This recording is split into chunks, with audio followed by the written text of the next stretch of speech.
യസ്യ സ്മരണമാത്രേണ ജന്മസംസാരബന്ധനാത് വിമുച്യതേ നമസ്തസ്മൈ വിഷ്ണവേ പ്രഭവിഷ്ണവേ. നമഃ സമസ്തഭൂതാനാം ആദിഭൂതായ ഭൂഭൃതേ അനേകരൂപരൂപായ വിഷ്ണവേ പ്രഭവിഷ്ണവേ. ദ്വിതീയ സ്കന്ധത്തിലെ 4-ാമത്തെ അധ്യായം ശുഗരുടെ കഥാരംഭം. 3-ാമത്തെ അധ്യായം, അതായത് നാനാവിധ കർമ്മങ്ങളും ദേവോപാസനയും എന്ന അധ്യായം വിട്ടിട്ടാണ് ഈ 4-ാമത്തെ അധ്യായം പറയുന്നത്. സൂതൻ പറയുന്നു, കഥ തുടരുകയാണ്. പരീക്ഷിത് മഹാരാജാവ് ചോദിച്ച സൃഷ്ടി തുടങ്ങിയ ഈശ്വരലീലകളെ ശുഗമുനി ബ്രഹ്മാവും നാരദനും തമ്മിലുണ്ടായ സംവാദമുഖേന ബോധിപ്പിക്കുന്നതിനെ സൂതൻ ശൗനകാദികളോട് പറയുകയാണ്. പരമാത്മസ്വരൂപത്തെ ഉറപ്പിച്ചു ബോധിപ്പിക്കുവാൻ തക്ക വിധത്തിൽ വ്യാസപുത്രനായ ശുഗബ്രഹ്മർഷി അരുളി ചെയ്തതിനെ നന്നായി മനസ്സിലാക്കിയ ഉത്തരാപുത്രനായ പരീക്ഷിത് മഹാരാജാവ് ശ്രീഹരി തന്നെയാണ് സേവിക്കപ്പെടേണ്ടവൻ, അങ്ങനെയുള്ള ഒരു ഉറപ്പ് അദ്ദേഹത്തിൻ്റെ ബുദ്ധിക്ക് കൊടുത്തു. ആ ബുദ്ധിയിൽ ആ ശ്രീഹരിയെ പൂജനീയനായി കണ്ടപ്പോൾ തന്നെ ബുദ്ധിയിൽ നിന്ന് സർവ പാപങ്ങളും നശിച്ചു എന്നാണ് പറയുന്നത്. ശരീരം, ഭാര്യ, പുത്രന്മാർ, രാജധാനി, ഗജാതികളായ മൃഗങ്ങൾ, ഭണ്ഡാരം, ബന്ധുക്കൾ, പരിപൂർണമായ രാജ്യം, ഇവയിൽ എപ്പോഴും ഉറച്ചു നിൽക്കുന്നതായ മമതയെ അദ്ദേഹം വെടിഞ്ഞു. ഇവയൊന്നും എൻ്റേതല്ല എന്ന് നിശ്ചയിച്ചു. സൂതൻ പറയുന്നു, അല്ലയോ സത്തമന്മാരെ, നിങ്ങൾ എന്നോട് ചോദിക്കുന്നതായ ശ്രീഹരിയുടെ ലീലാസ്വരൂപമായ ഇതേ സംഗതി തന്നെ ശ്രീകൃഷ്ണ പ്രഭാവത്തെ കേൾക്കാൻ ശ്രദ്ധിച്ചു കൊണ്ടിരിക്കുന്ന ആ മഹാമനസ്കനായ പരീക്ഷിത് മഹാരാജാവ് ശുഗമുനിയോട് ചോദിച്ചു. തൻ്റെ ശരീരാവസാന കാലം ഇന്നതാണെന്ന് കൃത്യമായി അറിഞ്ഞ ഉടനെ ധർമാർത്ഥ കാമങ്ങളെന്ന 3 പുരുഷാർത്ഥങ്ങളെ സംബന്ധിച്ചിരിക്കുന്ന കർമ്മങ്ങളെ മുഴുവനും ഉപേക്ഷിച്ചു. ജ്ഞാനാദി ഗുണങ്ങളുടെ പരിപൂർത്തിയോടുകൂടിയ ശ്രീ വാസുദേവനിൽ പരമപ്രേമത്തോടുകൂടെ ആത്മാവായിരിക്കുന്നത് വാസുദേവൻ തന്നെ എന്ന് ദൃഢമായി വിശ്വസിച്ചുകൊണ്ട് ചോദിച്ചു. പരീക്ഷിത് മഹാരാജാവ് ചോദിക്കുന്നു, ഹേ നിർമ്മലനായ ബ്രഹ്മർഷേ, ശ്രീകഥയെ വർണ്ണിക്കുന്ന അങ്ങയുടെ വാക്ക് നല്ലത് തന്നെ. അത് കേൾക്കുന്ന എൻ്റെ അറിവില്ലായ്മയായ അന്ധകാരം നീങ്ങുന്നു. ഹേ ഭഗവൻ, ബ്രഹ്മാദികളായ ഈശ്വരന്മാർക്ക് കൂടി ഊഹിക്കാൻ പോലും കഴിയാത്തതായ ഈ ലോകത്തെ ശ്രീഹരി തൻ്റെ ശക്തി കൊണ്ട് സൃഷ്ടിക്കുന്നത് എങ്ങനെയാണെന്ന സംഗതി വീണ്ടും നന്നായി അറിയണമെന്ന് ഞാൻ ആഗ്രഹിക്കുന്നു. സർവവ്യാപിയും സർവശക്തനുമായ പരമപുരുഷൻ ഏതേത് ശക്തിയെ ആശ്രയിച്ചാണ് ഈ ലോകത്തെ രക്ഷിക്കുന്നതും സംഹരിക്കുന്നതും? എങ്ങനെയാണ് ബ്രഹ്മാദി സ്വരൂപനായിട്ട് ആത്മാവിനെ ബഹുവിധമാക്കി തീർക്കുന്നത്? ആ സ്വരൂപങ്ങളെ കൊണ്ട് ഓരോ ലീലകളെ നടത്തുന്നത് എങ്ങനെയാണ്? ബ്രഹ്മസ്വരൂപത്തെ അറിഞ്ഞിരിക്കുന്ന അല്ലയോ മുനെ, ആശ്ചര്യകരങ്ങളായ കർമ്മങ്ങളെ നടത്തുന്ന ഭഗവാനായ ഹരിയുടെ വ്യാപാരം ബ്രഹ്മാദികളായ കവികൾക്കു കൂടി ആലോചിച്ചറിയാൻ സാധിക്കാത്തതെന്ന പോലെ തോന്നുന്നു.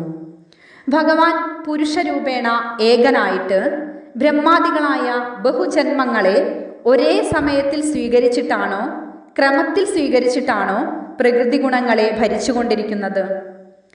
ഭഗവാനായ അങ്ങ് എൻ്റെ ഈ സംശയത്തെ തീർത്തു തരണം. ശബ്ദബ്രഹ്മത്തിൻ്റെയും പരബ്രഹ്മത്തിൻ്റെയും ശരിയായ ജ്ഞാനം അങ്ങേക്കുണ്ടല്ലോ.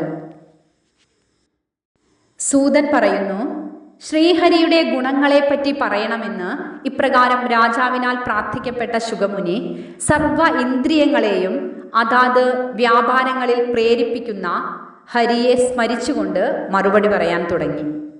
നമഃ പരസ്മൈ പുരുഷായ ഭൂയസേ സദുദ്ഭവസ്ഥാന നിരോധലീലയ ഗൃഹീത ശക്തി ത്രിതയായ ദേഹിനാം അന്തർഭവായാനുപലക്ഷ്യവർമ്മനെ. ഇഷ്ടദേവതാ ഗുരു നമസ്കാരാദി രൂപമായ മംഗളത്തെ ആചരിക്കുന്നു. ലോകത്തിൻ്റെ സൃഷ്ടിസ്ഥിതി സംഹാരങ്ങൾക്ക് വേണ്ടി പ്രകൃതിയുടെ രജസ്, സത്വം, തമസ് എന്നീ 3 ഗുണങ്ങളെ അംഗീകരിച്ച് ബ്രഹ്മാവ്, വിഷ്ണു, ശിവൻ എന്നീ മൂർത്തിത്രയത്തെ സ്വീകരിച്ചും സർവപ്രാണികളുടെയും അന്തർഭാഗത്തിൽ അന്തര്യാമി രൂപേണ വസിക്കുന്നതുകൊണ്ട് ആരാലും അറിയപ്പെടുവാൻ കഴിയാത്ത മാർഗത്തോടുകൂടി അപരിച്ഛിന്ന മഹിമാവുമായിരിക്കുന്ന പരമപുരുഷന് നമസ്കാരം. ഭൂയോ നമ സദ്വ്രജിനച്ഛിദേ സദാം സംഭവായാഖില സത്വമൂർത്തയേ പുംസാം പുനഃ പാരമഹംസ്യ ആശ്രമേ വ്യവസ്ഥിതാനാമനുമൃഗ്യദാശുഷേ. വിചിത്ര ഫലദാതാവായ ഭഗവാന്റെ മഹിമയെ ഓർത്തുകൊണ്ട് വീണ്ടും നമസ്കരിക്കുന്നു.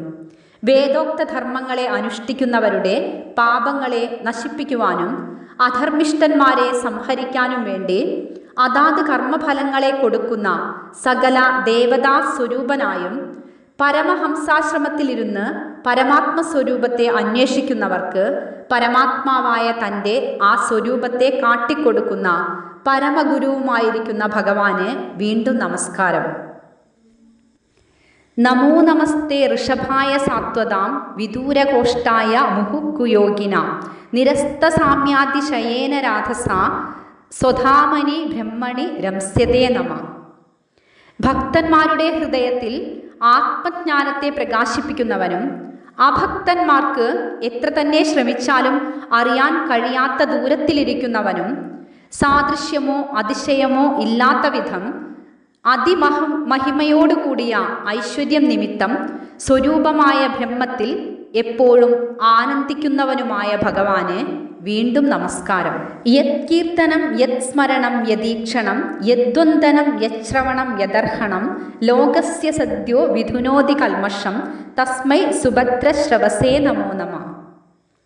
യാതൊരുവന്റെ കഥകളെ കീർത്തിക്കുകയും യാതൊരുവന്റെ സ്വരൂപത്തെ സ്മരിക്കുകയും യാതൊരുവന്റെ മൂർത്തിയെ കാണുകയും യാതൊരുവനെ വന്ദിക്കുകയും യാതൊരുവന്റെ ചരിത്രം കേൾക്കുകയും യാതൊരുവനെ പൂജിക്കുകയും ചെയ്യുന്നതിനാൽ ലോകം കാലതാമസം കൂടാതെ ക്ഷണത്തിൽ പാപത്തിൽ നിന്ന് വേറിടുന്നുവോ ഏറ്റവും മംഗളകരമായ കീർത്തിയോടുകൂടിയ ആ ഭഗവാനെ വീണ്ടും വീണ്ടും നമസ്കരിക്കുന്നു. തപസ്സിനോ ദാനപരായശസ്സിനോ മനസ്സിനോ മന്ത്രവിദസ്സു മംഗള ക്ഷേമം ന വിന്ദന്തി വിനായദർപ്പണം തസ്മൈ സുഭദ്രശ്രവസേ നമോ നമഃ. തപസ്, ദാനം, യശസ്സിന് കാരണമായ വീര്യശൗര്യ പാണ്ഡിത്യാദി അഷ്ടാംഗയോഗം, മന്ത്രം, സദാചാരം എന്നിവയെല്ലാം യാതൊരുവനിൽ സമർപ്പിക്കാതിരുന്നാൽ അതാതിൻ്റെ പരമഫലഭൂതമായ സുഖത്തെ കൊടുക്കാൻ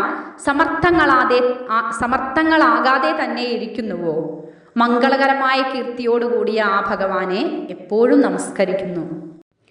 സ ഏഷ ആത്മാത്മവദാമധീശ്വര സ്ത്രയീമയോ ധർമ്മമയസ്തപോമയ ഗതവ്യളീകൈരജ ശങ്കരാദിഭിർ വിതർക്യലിംഗോ ഭഗവാൻ പ്രസീദതാം. ബുദ്ധിക്ക് ചാഞ്ചല്യമില്ലാതിരിക്കുന്ന വിചാരശീലന്മാർ ആത്മാവായിട്ടും കർമ്മകാണ്ഡത്തിൽ പറഞ്ഞിരിക്കുന്ന കർമ്മങ്ങളിൽ ശ്രദ്ധിച്ചിരിക്കുന്നവർ സർവകർമ്മഫലദാതാവായിട്ടും ധർമ്മശാസ്ത്രങ്ങളിൽ വിശ്വസിച്ചിരിക്കുന്നവർ ധർമ്മസ്വരൂപനായിട്ടും ഉപാസകന്മാർ തപഫലത്തെ കൊടുക്കുന്നവനായിട്ടും യാതൊരുവനെ സേവിക്കുന്നുവോ പരമശിവൻ, ബ്രഹ്മാവ് മുതലായവരാൽ ആശ്ചര്യത്തോടുകൂടെ കാണപ്പെടുവാൻ യോഗ്യമായ സ്വരൂപത്തോടുകൂടിയ ആ ഭഗവാൻ പ്രസാദിച്ചാലും.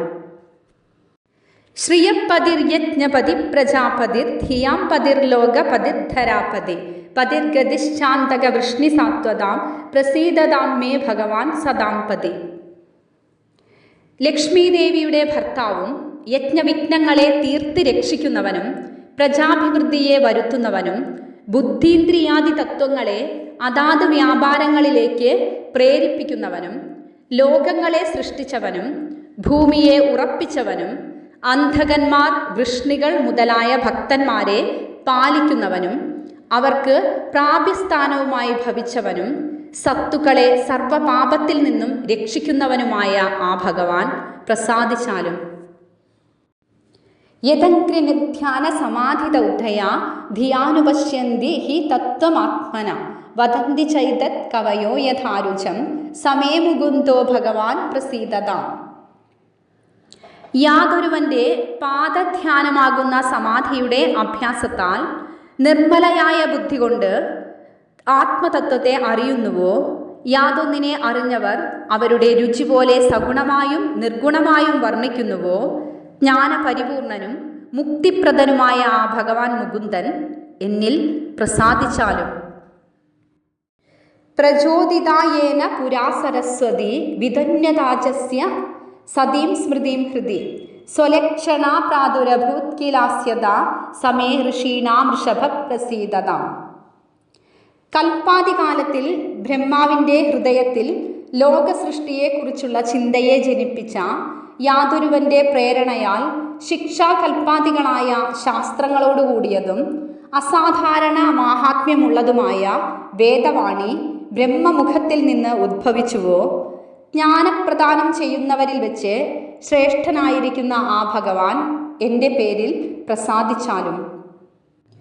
ഭൂതൈർമഹദ്ഭിദ്യ ഇമാ പുരോ വിഭുർ നിർമായ ചേതേ യദമൂഷു പൂരുഷ ഭുങ്ക്തേ ഗുണാൻ ഷോഡശ ഷോഡശാത്മകഃ സോലങ്കൃഷിഷ്ട ഭഗവാൻ വജാംസി മേ.